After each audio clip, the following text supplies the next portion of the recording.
అందరికీ నమస్కారం.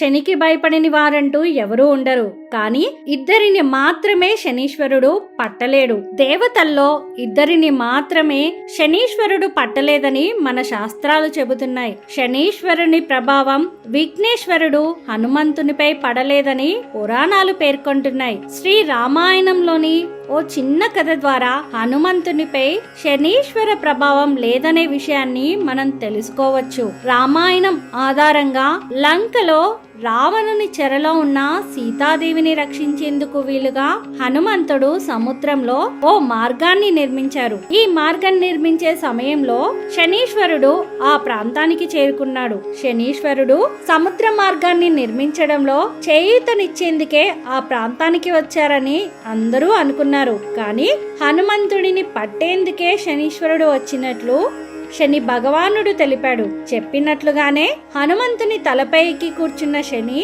హనుమంతుడు చేసే పనులకు అంతరాయం కలిగించాడు. కానీ శ్రీరామ భక్తుడిగా సీతాదేవిని రక్షించేందుకు చేస్తున్న సుకార్యంనకు శనీశ్వరుడు తలపై కూర్చొని అంతరాయం కలిగిస్తున్నాడని భావించిన హనుమంతుడు శనీశ్వరుడిని తలను వదిలిపెట్టి కాలు బాగాన పట్టుకోమని చెబుతాడు. అందుకు శనీశ్వరుడు సమ్మతించి హనుమంతుని కాలును పట్టుకోవాలని ప్రయత్నించాడు. అయితే హనుమంతుడు తన మహిమతో శనీశ్వరుడిని కాలు కింద భాగంలో అణిచివేయడంతో శనీశ్వరుడు మారుతిని పట్టుకోవడానికి వీలు పడలేదు. దాంతో పాటు శనీశ్వరుడు హనుమంతుని పాదాల కిందనే ఉండి తప్పించుకునే మార్గం లేక తప్పించిపోయాడని పురాణాలు చెబుతున్నాయి.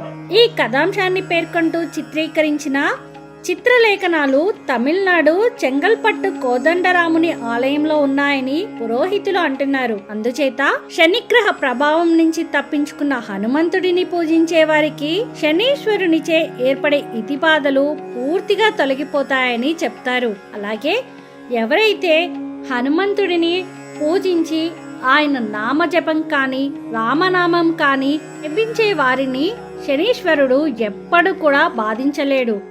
శనీశ్వరుడి నుండి ఇతిబాధలని తప్పించుకోవచ్చు.